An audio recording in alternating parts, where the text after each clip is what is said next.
Ram 50 is in shambles. This thing left me stranded yesterday because the clutch master cylinder and the clutch slave cylinder decided they only wanted to work about 50% of the time. So I kept getting locked out of all the gears, and I'd have to turn the truck off, put it in gear, start it up, just to be able to get going again. So we got to fix that. We also got to fix a pretty bad exhaust rattle when I start this thing up when it's cold.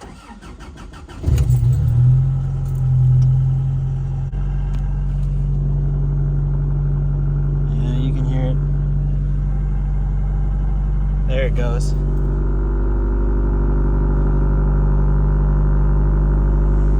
Gotta fix that. We also have to fix this horrible knocking sound. Sounds like there's a Smurf in there smacking two wrenches together.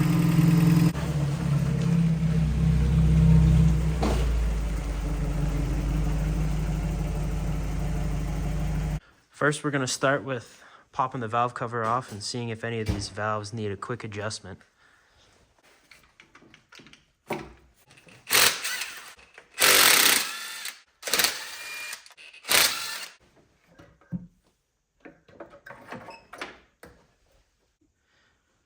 All right, we've got it at top dead center. So we're gonna take our feeler gauge here and we're gonna check our first intake valve. Make sure it's at 8 thou. Well, it slides in there nice and easy, but I feel like it's a little too easy. So we'll take this, flathead, loosen it off. There we go. And tighten the flathead a bit. Snug it up a little bit and test again. Nope, I think I went too far. I understand why we have to do it when it's hot, but fucking makes everything way more difficult.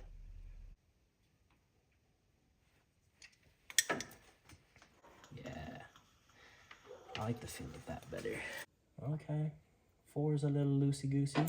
Gonna have to tighten that up. Go check out LC Engineering. Their website runs you through exactly how you wanna do this procedure. I'm not gonna explain it to you because I don't want to.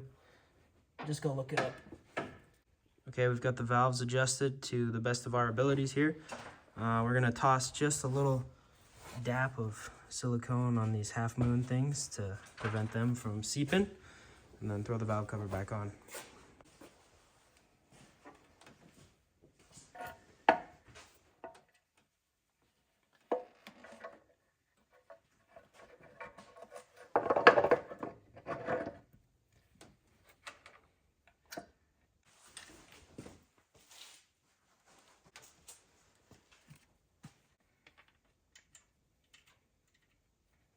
Down.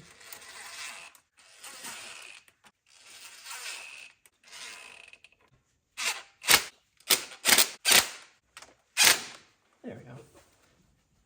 It's not going nowhere. This is what we're looking at with the clutch master cylinder here. The fluid is like a black metallic-y color that should not be that color, so we're just gonna replace everything and new fluid. Hopefully that helps. We're gonna pop this out. Come on, there we go. Nice. I've gone and matched the push rod length from the old one to the new one. Should be just about the same. If not, well, I can adjust it in, but they're the exact same. Master cylinder. This was already a new Amazon one, and it's getting replaced by the exact same one, so hopefully this one's a little better. Here's the old slave cylinder compared to the new one. They look about the same. This one just looked way more worn out. There's a bunch of rust pitting in there. I'm gonna toss this one in. This should make a big difference. Quick bench bleed of the master cylinder. All right, new master cylinder's in, new slave cylinder's in, it's bled. So let's get this thing on the ground and give it a test drive. All right, little test drive. It's in the dark, but we gotta do what we gotta do. So far, feels good. a stop. Goes right into first gear. Perfect. Takes off. Nice and bumpy.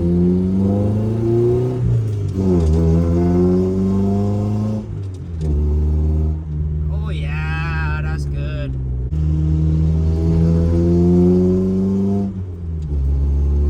Oh yeah. It also seems like we may have improved our tick, but it's definitely still there. It's just not as loud.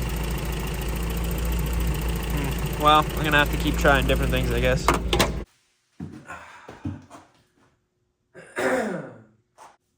Well, the last time I was working on this thing, we managed to get the clutch hydraulic system working again. And we're in a bit of a rush because I do daily drive this truck. I've been daily driving it for about 3 months. And in that time, I've acquired a couple more issues we gotta fix. The first thing I'm gonna tackle is we've managed to get ourselves a pretty good amount of play in the front suspension, which makes for a not fun driving experience.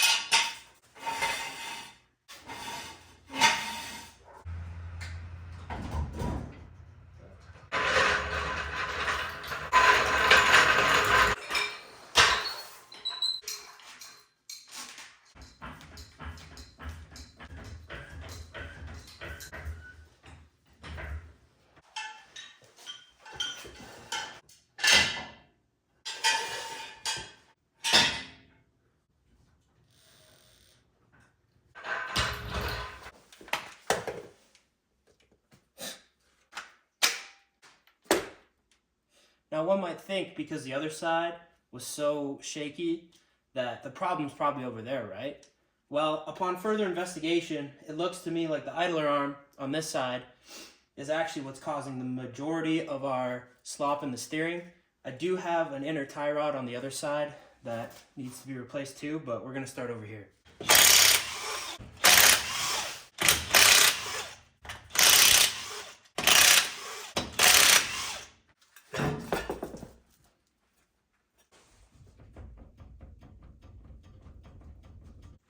As you can tell, that is definitely our issue. So this fresh brand new one should make a huge difference.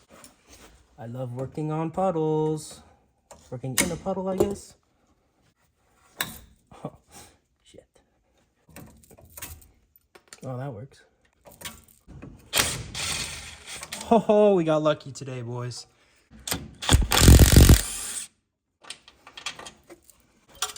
How do I get at the bottom one?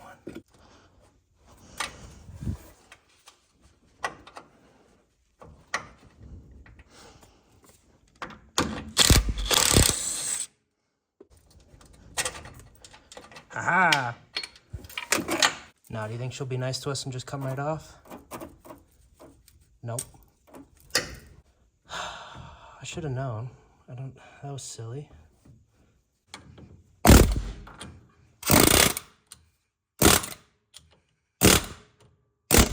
Damn, really? This usually does the trick. There we go.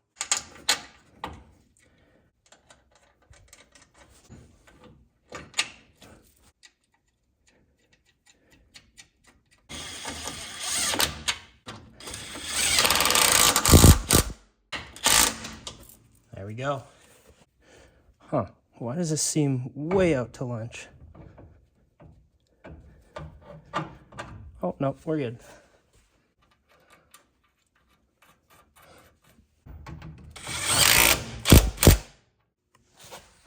Time for the other side.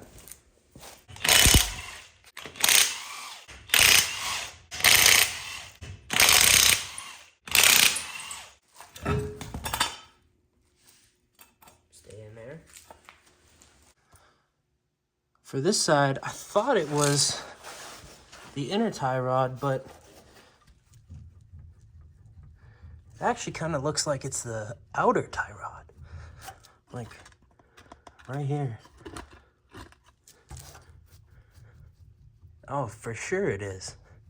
Okay, well, good thing I got both. Oh. Well, that's kind of a design flaw. What the heck? What do you think the odds are I can just pop this off the wrench? Oh, wow. Good odds, I guess. Nice.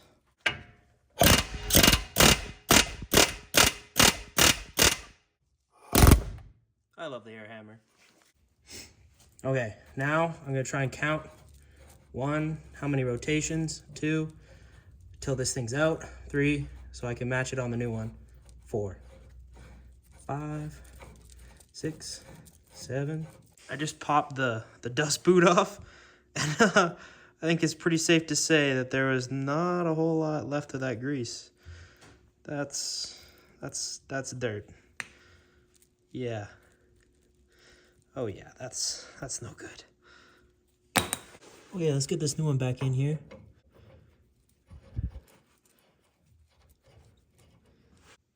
All right, we've got it somewhat close to where I think it needs to go. This one, the threads on it are longer than the one that was in it, than this one. So I'm just kind of guesstimating, I guess, and we'll see where things end up at the end. Hopefully I'm not way off, but I might be a little off.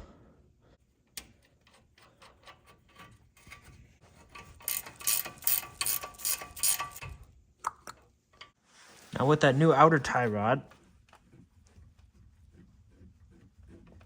we got no movement whatsoever on this side.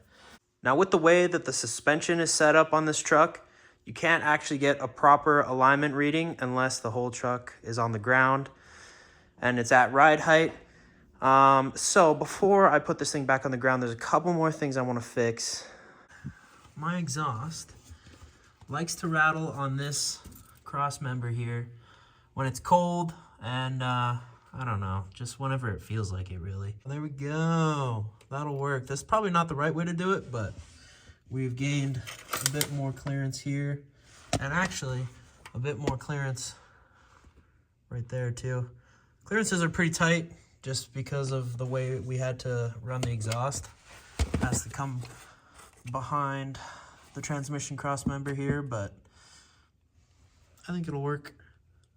Okay, now we got the wheels back on. Let's put it back on the ground, see how we're looking.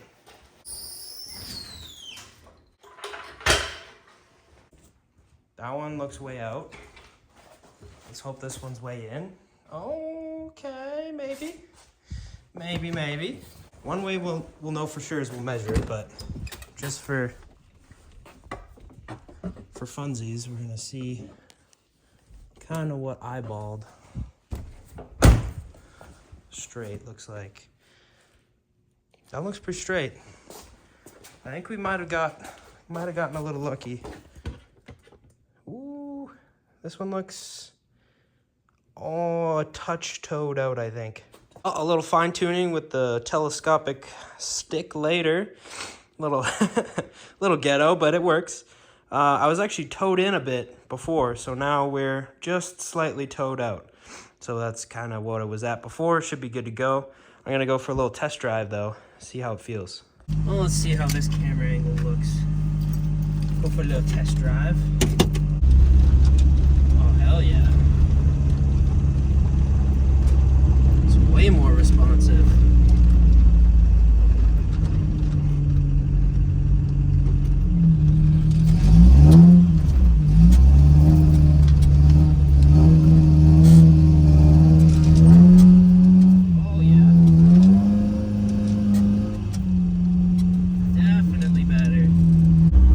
Driving pretty straight though.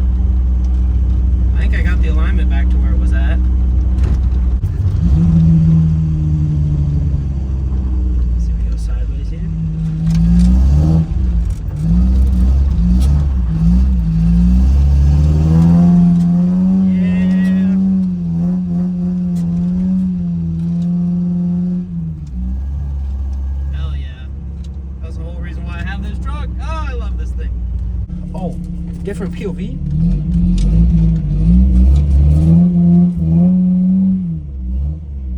Oh, you can't even tell I'm doing a fat drift right now.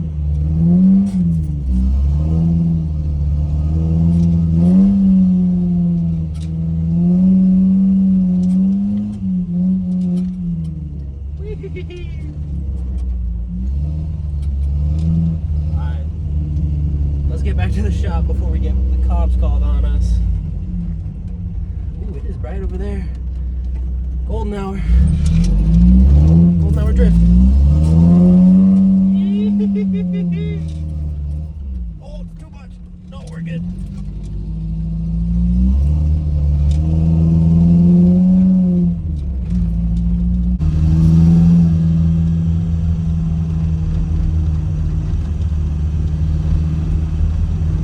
She's about to be pissed when I hit this. Well, I would say that that was a success. We've successfully fixed the sloppy steering, and we can now move on to the next thing. I am having some problems with the brakes, but I'm going to ignore that right now. And instead, we're going to go to the passenger side and replace the lock cylinder. Because when I bought this truck, if you've been following along the whole way, you'll know it didn't come with any keys. So I had to find another Ram 50 in the junkyard and steal the keys and the locks from it. And I only replaced the door lock, like the driver's side lock cylinder, because that was all I needed at the time. But now it's kind of annoying to have to unlock it from the inside. Oh, this isn't gonna be fun, but let's get it. Oh, scratched it already. Oh, that worked.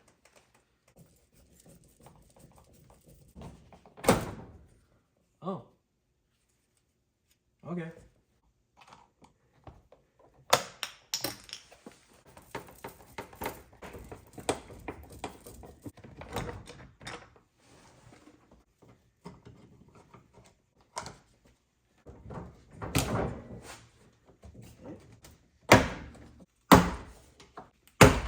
Oh, I hate doing this.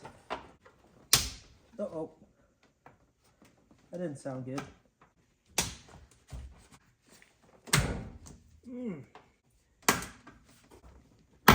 There we go. Oh, I broke that one. Oh, there we go.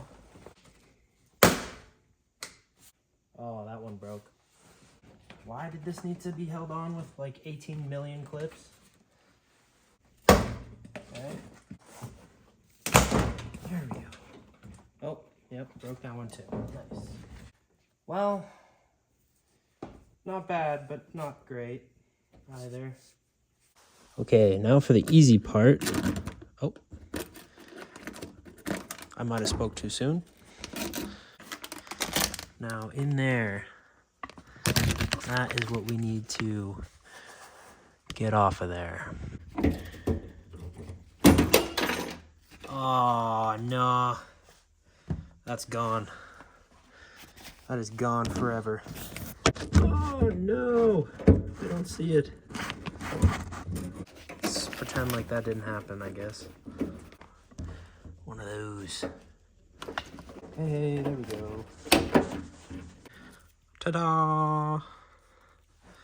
Now with extreme precision, we have to take this little C-clip off and not launch it across the shop. Hey, we got it, okay. Thank goodness. And then we just take this, get rid of that, and plop it back on here. Okay, got it all put back together. It seems kind of floppy, but I think that's just the way it is.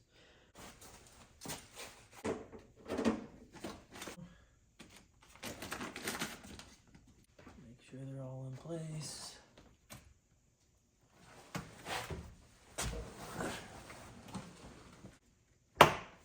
My favorite part is smacking on it.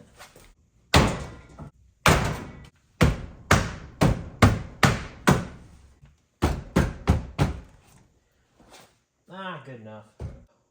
Wait, no way. What is that? Hold on, look at this, guys. Is that money? Is that a dime? No shot. I was just in here like a month ago. I had these mirrors off. How did I not notice this? That's totally a dime. There's no way. I don't know if any of y'all are superstitious, but personally, I take a dime in a random spot that like it would never be there on its own to be like a sign from someone you missed, someone you lost. You know, they're thinking of you. And yeah, sure enough, that's a dime. What year is it? 2022. How does a dime from 2022 end up behind the what? You know, hard to explain. So that's why I believe that. But anyways, let's finish getting this door put back together.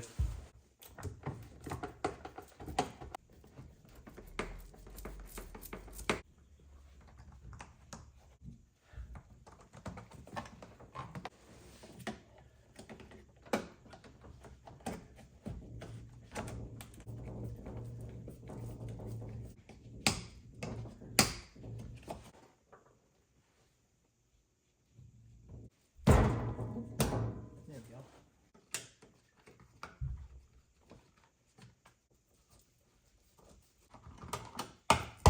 Hello? Why is the screw not doing the screw? There we go. Now, should be able to... Haha, nice. Lock it and unlock it from the outside. It's the little things, guys. It's the little things.